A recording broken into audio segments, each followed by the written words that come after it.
नमस्कार स्टूडेंट, स्वागत।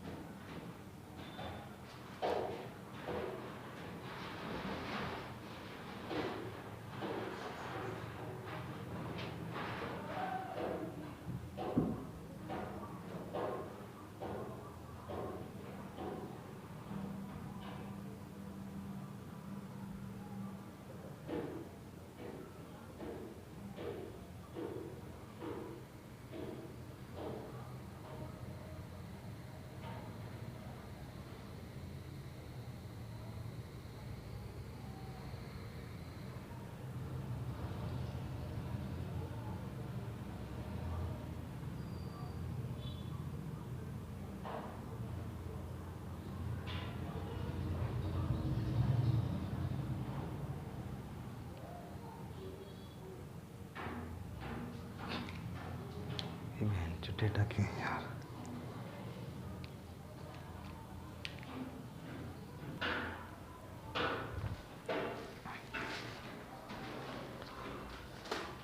नमस्कार स्टूडेंट, स्वागत है आपका अपने YouTube चैनल पर। आज के इस वीडियो में हम करने वाले हैं क्लास 10 साइंस चैप्टर 1 है हमारा केमिकल रिएक्शन एंड इक्वेशन। और टॉपिक आज जो हम कवर करेंगे, इसके दो टॉपिक आज कवर करेंगे। एक तो केमिकल इक्वेशंस क्या होती हैं और दूसरा है बैलेंसिंग ऑफ केमिकल इक्वेशन। तो चलिए हम स्टार्ट करते हैं। इससे पिछले प्रीवियस वीडियो में हमने जो किया था केमिकल रिएक्शंस के बारे में हमने किया था। आज हम कर रहे हैं कि केमिकल रिएक्शन को हम केमिकल इक्वेशंस की फॉर्म में कैसे लिखते हैं। तो चलिए हम स्टार्ट करते हैं। हम अपना कि क्या है, मेरे पास टॉपिक है केमिकल इक्वेशंस का टॉपिक है क्या होता है chemical equations, representation of the chemical reactions. Represent जो हम केमिकल रिएक्शंस जो होती हैं उसको जो रिप्रेजेंटेशन करते हैं उसे बोलते हैं हम क्या बोलते हैं, केमिकल इक्वेशन बोलते हैं। जैसे यहाँ पर मैं एग्जांपल ले लेता हूँ। मैंने एक कंटेनर में लिया,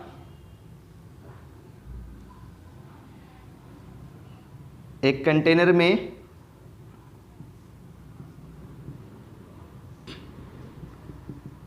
दूसरा कंटेनर ये,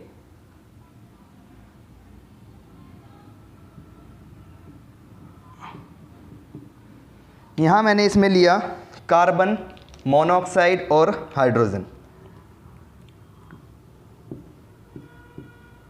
कार्बन मोनोऑक्साइड प्लस हाइड्रोजन। जब ये आपस में रिएक्शन करती हैं, तो इनसे मेरे पास बनता है अल्कोहल बनता है जिसका नाम होता है मेथनॉल। क्या होता है मेरे पास, मेथनॉल नाम का क्या बनता है, एक अल्कोहल बनता है। तो अगर मैं इनको रिप्रेजेंट करता हूँ, रिप्रेजेंटेशन में मैं इनको कैसे लिखूँगा, जैसे मैं कार्बन मोनोऑक्साइड को रिप्रेजेंट किससे करता हूँ, CO से, और हाइड्रोजन को रिप्रेजेंट करता हूँ मैं किससे, H2 से, और ये मेरे पास मैथनॉल को रिप्रेजेंट करता हूँ मैं CH3OH। ये मेरे पास क्या है, इनकी रिप्रेजेंटेशन। यानी कि मैंने कार्बन मोनोऑक्साइड को रिप्रेजेंट किया किससे किया, CO से, हाइड्रोजन को H2 से और मैथनॉल को CH3OH से। तो ये क्या है मेरे पास, representation of the chemical reactions है। अब यहाँ पर एक बात नोट करने वाली है, जो लेफ्ट हैंड साइड में मेरे पास जो होता है, जो ये है, इसे हम क्या बोलते हैं, रिएक्टेंट। क्या बोलते हैं इसे हम, रिएक्टेंट। और बीच में क्या आता है मेरे पास, एरो का साइन। जो हमारे पास राइट हैंड साइड में जो मिलता है उसे क्या बोलते हैं हम, प्रोडक्ट। क्या बोलते हैं उसे हम, प्रोडक्ट। तो ये मेरे पास क्या है, प्रोडक्ट है, और ये मेरे पास दोनों क्या है, इसके रिएक्टेंट है। तो अब अगर मैंने इनको क्या बनाना है, मोर इन्फॉर्मेटिव बनाना है, इन्हीं इक्वेशंस को क्या बनाना है, मोर इन्फॉर्मेटिव बनाना है। तो मेरे पास इक्वेशंस में यहाँ पर इस 4 वर्ड लिखे होते हैं, S, L, G और AQ। S का मतलब है मेरे पास यहाँ से, क्या मतलब है S का मेरे पास यहाँ, सॉलिड, कि किसको रिप्रेजेंट करता है, ये सॉलिड को। और L का मतलब मेरे पास क्या है, ये लिक्विड को रिप्रेजेंट करता है। और G मेरे पास क्या है, गैसीय स्टेट में है। और A क्या है मेरे पास, एक्वस स्टेट में है। ए क्या है ए क्यू मेरे पास क्या है, यानी कि ये मेरे पास रिप्रेजेंट करते हैं solid, liquid, gases and the aqueous. अगर मैं इस इक्वेशन में इनको रिप्रेजेंट करता हूँ तो ये मेरे पास किस में है, ये कार्बन मोनोऑक्साइड गैसेस स्टेट में है, हाइड्रोजन भी किस में है, गैसेस स्टेट में है, और ये किस में है मेरे पास, लिक्विड स्टेट में है। तो इनका हम जो यूटिलाइज करते हैं अपनी इंफॉर्मेशन को, यानी कि अपनी इक्वेशंस को मोर इंफॉर्मेटिव बनाने के लिए इनका क्या करते हैं, हम यूटिलाइजेशन करते हैं। जैसे यहाँ पर मैंने बता दिया किस में है, यूटिलाइजेशन में। अब ये जो होता है मेरे पास क्या होता है, अल्कोहल होता है। अब कई बच्चे तो ऐसे सोचेंगे जो उल्टी खोपड़ी के हैं, क्या भाई चल भाई अब तो हमें अल्कोहल बनाने का फॉर्मूला पता लग गया है, चलो अब घर पे इसको ट्राई करते हैं। लेकिन वो ट्राई कैसे करेंगे, उनको पता है कि CO2 कहाँ से मिलेगा, कार्बन मोनोऑक्साइड कहाँ से लाएंगे, हाइड्रोजन कहाँ से लाएंगे इसको बनाने के लिए। चलो बाय द वे उन्होंने इन सब चीज़ों का अरेंजमेंट कर भी लिया, बाय द वे किसी ना किसी तरीके से बाय हुक और क्रुक उन्हें इन सब चीज़ों का अरेंजमेंट कर लिया, कार्बन मोनोऑक्साइड और हाइड्रोजन का अरेंजमेंट कर भी लिया। तो अब यहाँ पर एक इनकी वो रिएक्शंस को करवाने के लिए क्या होती है, कंडीशन होती है। कंडीशन होती है यहाँ पर मेरे पास 3 तरह की कंडीशन हो सकती है। या तो मेरे पास क्या होती है, टेम्परेचर की कंडीशन होती है, किसकी कंडीशन होती है, टेम्परेचर की। दूसरी मेरे पास किसकी होती है, प्रेशर की। तीसरी होती है कैटालाइस्ट की। ये 3 मेरे पास क्या होती हैं, कंडीशन होती हैं किसी भी रिएक्शंस को करवाने के लिए। यहाँ पर जो मेरे पास कंडीशन है, कौन सी कंडीशन है, एटमॉस्फेरिक प्रेशर की कंडीशन है कि इस रिएक्शन को करवाने के लिए मेरे पास एटमॉस्फेरिक प्रेशर होना चाहिए। कितना होना चाहिए, 340 एटमॉस्फेरिक प्रेशर होना चाहिए। कितना होना चाहिए, 340। तो इतना प्रेशर वो अपने हाउस में कहाँ से लेके आएगा, तो वो मेथनॉल अल्कोहल को तैयार कर ही नहीं सकता। अगर बाय द वे उसे ये अल्कोहल मिल भी, चल भाई आज तो हम जन्नत में हैं, इसको पिएंगे। लेकिन क्या मतलब है, ये वाला जो अल्कोहल जो होता है ये क्या होता है, डिस्ट्रक्टिव अल्कोहल होता है। ये जो क्या होता है, डिस्ट्रक्टिव अल्कोहल होता है। इसको पीने के लिए यूज़ नहीं किया जाता है। इससे अगर इसको 10 ml भी इसकी पी ली जाए, कोई भी पी लेता है, तो इसके क्या होते हैं, बहुत हार्मफुल इफ़ेक्ट हो सकते हैं। हमारी आइज़ को इफ़ेक्ट कर सकता है, हम इससे कॉज ऑफ डेथ भी हो सकता है, कोमो में भी जा सकता है, कुछ भी इसके क्या सकते हैं, हार्मफुल इफ़ेक्ट्स हो सकते हैं। तो ये क्या है हमारे पास, ये वाला अल्कोहल हार्मफुल होता है मेथनॉल।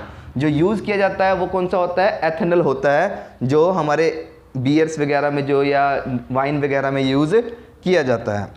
अब जो हमारा टॉपिक है बैलेंसिंग ऑफ केमिकल इक्वेशन, बहुत ही इंपॉर्टेंट टॉपिक है। इस पर हमेशा बोर्ड में क्वेश्चन पूछा जाता है, तो इसको ध्यान से करेंगे।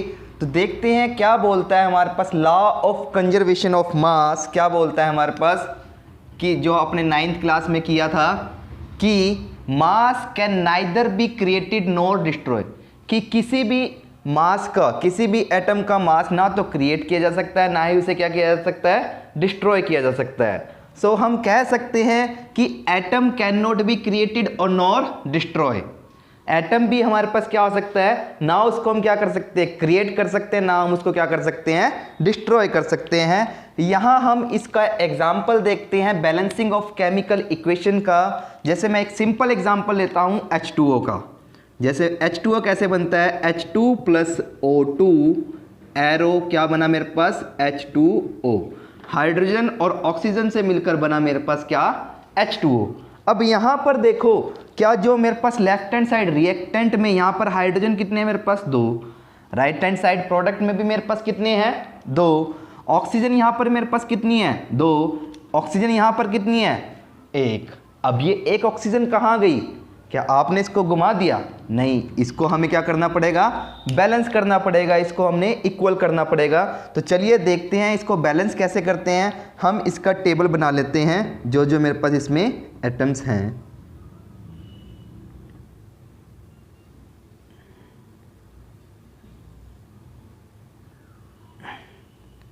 ये मेरे पास क्या होगी, इसकी इनिशियल स्टेट होगी, और ये क्या होगी मेरे पास, फाइनल। एटम्स कौन कौन से मेरे पास, यहाँ पे हाइड्रोजन है और ऑक्सीजन है। इनिशियली मेरे पास कितनी हाइड्रोजन है यहाँ पर, 2, और फाइनल कितनी है मेरे पास, 2। इनिशियली मेरे पास ऑक्सीजन कितनी है यहाँ पर, 2, और फाइनल मेरे पास ऑक्सीजन कितनी है, 1। तो अब यहाँ पर देखना है मेरे पास क्या है कि हाइड्रोजन तो बराबर है दोनों तरफ, लेकिन ऑक्सीजन बराबर नहीं है। तो इसको बराबर करने के लिए मुझे क्या करना पड़ेगा, यहाँ पर फाइनल में मुझे क्या करनी पड़ेगी, ऑक्सीजन 2 करनी पड़ेगी। ऑक्सीजन को मैं यहाँ पे 2 करता हूँ, तो 2 करने के लिए मुझे क्या करना पड़ेगा, इसको आगे पूरे कंपाउंड को किससे मल्टीप्लाई करना पड़ेगा, 2 से मल्टीप्लाई करने का। 2 से मल्टीप्लाई किया, तो अब देखो 2 से जब मैंने इसको मल्टीप्लाई किया तो मेरे पास यहाँ पर ये कितने हो गए, 2H2O। O कितने हो गए मेरे पास, 2 बराबर हो गए। लेकिन इधर हाइड्रोजन कितने हो गए मेरे पास, यहाँ पर 4 फाइनल स्टेट में। अब इसको हम क्या करते हैं, टेबल को अपना अपडेट करते हैं। यहाँ पर मेरे पास हाइड्रोजन कितनी होगी, 4, और राइट हैंड साइड में मेरे पास हाइड्रोजन कितनी है, लेफ्ट हैंड साइड में मेरे पास हाइड्रोजन कितनी है, 2। तो इसको भी इक्वल करता हूँ मैं यहाँ से, इसको मैंने क्या कर दिया, 2 से मल्टीप्लाई कर दिया। अब मेरे यहाँ पर कितनी होगी, 4, यहाँ पर भी कितनी है, 4, और यहाँ पर भी टेबल में अपडेट कर देता हूँ, मेरे पास कितनी होगी ये, 4। तो अब देखो हाइड्रोजन इनिशियल भी मेरे पास कितनी है, 4, और फाइनल भी मेरे पास कितनी है, 4। ऑक्सीजन इनिशियली मेरे पास कितनी है, 2, और हाइड्रोजन भी, ऑक्सीजन मेरे पास फाइनली भी मेरे पास कितनी है, 2।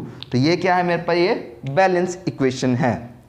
कई बार बच्चे इस इक्वेशंस को ऐसे कर देते हैं बैलेंस करने के लिए, जैसे H2 + O2 एरो कर दिया, H2O, ये यहाँ पर 2 लगा देते हैं, लेकिन ये क्या होगा, गलत होगा इस तरह का। जब भी हमारे पास जो कंपाउंड जो लगेगा, जो हमारे पास जो कांस्टेंट वैल्यू जो लगाएंगे कंपाउंड की, हमेशा क्या लगेगी, आगे लगेगी, चाहे वो लेफ्ट हैंड साइड लगे चाहे वो राइट हैंड साइड लगे। तो ये क्या होगा, इस तरह से गलत होगा, कभी भी डिवाइड में यहाँ पर नहीं लगाया जाएगा इसके बेस में। तो ये क्या होगा मेरे पास, इसका गलत होगा। दूसरा और देखते हैं हम यहाँ से, कई बार बच्चे इसे ऐसे भी करते हैं, इक्वेशंस लिखते हैं यहाँ पर, जैसे H2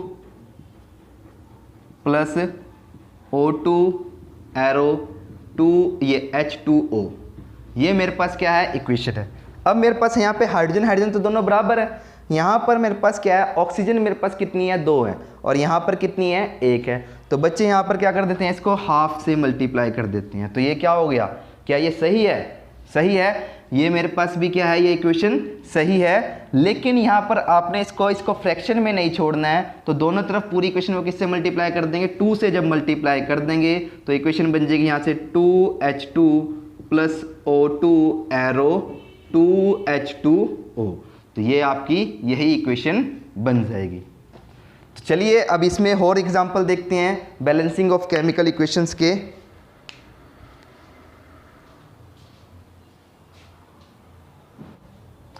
अब मेरे पास ये इक्वेशन दी है Fe + H2O arrow Fe3O4 + H2। इसको मुझे क्या करना है, बैलेंस करना है। तो बैलेंस करने के लिए सबसे पहले मुझे क्या करना पड़ेगा, टेबल बनानी पड़ेगी। तो चलिए मैं इसकी टेबल ड्रा करता हूँ।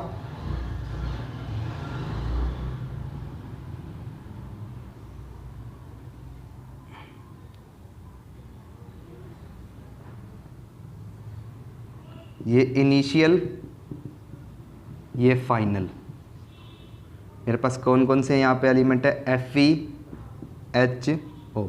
इनिशियल मेरे पास F कितना है, Fe कितना है, 1 है, और फाइनली मेरे पास कितना है, यहाँ पर 3 है। H कितने हैं, 2, और राइट हैंड साइड में मेरे पास कितने हैं, 2। लेफ्ट हैंड साइड में O कितना है, 1, और राइट हैंड साइड में मेरे पास कितना है, 4। तो सबसे पहले मैं यहाँ पर किसको बैलेंस करता हूँ, Fe को बैलेंस करता हूँ। तो यहाँ पर मुझे ये कितना है, 3 है, और यहाँ पर भी मेरे पास ये 3 है, ये कितना है, 1 है। तो इसको अपडेट करता हूँ मैं, यहाँ पर 1 को किससे मल्टीप्लाई कर देता हूँ, 3 से। तो यहाँ पर Fe को मल्टीप्लाई कर दिया मैंने 3 से, तो ये बैलेंस हो गया मेरे पास Fe। अब मैं करता हूँ यहाँ पर ऑक्सीजन को, हाइड्रोजन हाइड्रोजन तो मेरे पास बैलेंस है। ऑक्सीजन को करने के लिए यहाँ पर कितनी ऑक्सीजन है, 4, और यहाँ पर कितनी है मेरे पास, 1। तो इसको ही जगह मैं क्या कर देता हूँ, यहाँ पर 4, यानी कि 1 को 4 से मल्टीप्लाई किया, और इसको मैंने 4 से मल्टीप्लाई कर दिया। तो अब मैं अपनी टेबल अपडेट करता हूँ। तो मेरे पास ये कितनी होगी, मेरे पास यहाँ पर ये इसकी जगह कितना आ गया, 4 आ गया। लेकिन यहाँ पर हाइड्रोजन कितनी होगी मेरे पास, अब 4 × 2 कितनी होगी मेरे पास, ये 8। और राइट हैंड साइड में मेरे पास हाइड्रोजन कितनी है, मेरे पास 2 है। तो अब मुझे क्या करना है, हाइड्रोजन को बैलेंस करना है। यहाँ पर ये Fe मेरे पास बैलेंस हो गया, ऑक्सीजन मेरे पास बैलेंस है, हाइड्रोजन को बैलेंस करना है। तो इसको बैलेंस करने के लिए मुझे इसको 8 बनाना है, तो किससे मल्टीप्लाई कर दूं मैं इसको 4 से, तो यहाँ भी मैं अपडेट कर देता हूँ कितना हो गया, अब ये मेरे पास 8। तो ये दोनों तरफ क्या हो गया, इनिशियली भी फाइनल भी बैलेंस हो गया, हाइड्रोजन भी और ऑक्सीजन भी। इस तरह से हम क्या करेंगे, इक्वेशंस को बैलेंस करेंगे। तो चलिए अब हम एक और एग्जाम्पल देखते हैं। यहाँ पर इसका मेरे पास एग्जाम्पल है CO प्लस, ये पीछे हमने किया था, plus H2 arrow 340 atmospheric pressure है हमारे पास यहाँ पर, और ये मेरे पास बना है CH3OH। तो इसको देखते हैं, इसकी टेबल ड्रा करता हूँ मैं। इनिशियली और फाइनली जो जो मेरे पास इसमें एलिमेंट हैं उनको लिख लेता हूँ। इसकी टेबल ड्रा करी मैंने, और ये मेरे पास क्या है इसका इनिशियली, और ये क्या है मेरे पास फाइनल, CO और H, यही 3 एलिमेंट है मेरे पास यहाँ पर। लेफ्ट हैंड साइड में C कितना है मेरे पास 1, इधर भी कितना है मेरे पास 1। ऑक्सीजन कितनी है 1, उधर भी ऑक्सीजन कितनी है मेरे पास 1। हाइड्रोजन कितनी है यहाँ पर 2, और यहाँ पर हाइड्रोजन कितनी है मेरे पास 4। तो क्या करना पड़ेगा, सिंपली मुझे इसे, अब बाकी तो मेरे पास बैलेंस है, कार्बन और ऑक्सीजन दोनों तो बैलेंस है दोनों तरफ, मेरे पास सिर्फ हाइड्रोजन ही क्या है, इम्बैलेंस है। तो यहाँ पर मुझे पास 4 है, यहाँ पर कितनी है 2, तो इसको कैसे मल्टीप्लाई कर देता हूँ यहाँ पर 2 से, और टेबल में जब मैं अपडेट कर दूँगा तो मेरे पास यहाँ पर कितना हो जाएगा ये 4। तो ये क्या होगी मेरे पास बैलेंस केमिकल इक्वेशन। तो जो भी इक्वेशन जो होती हैं हमें उन्हें इस तरह से हम क्या करते हैं, बैलेंस करते हैं। और कुछ एग्जाम्पल देखते हैं बैलेंस करने के।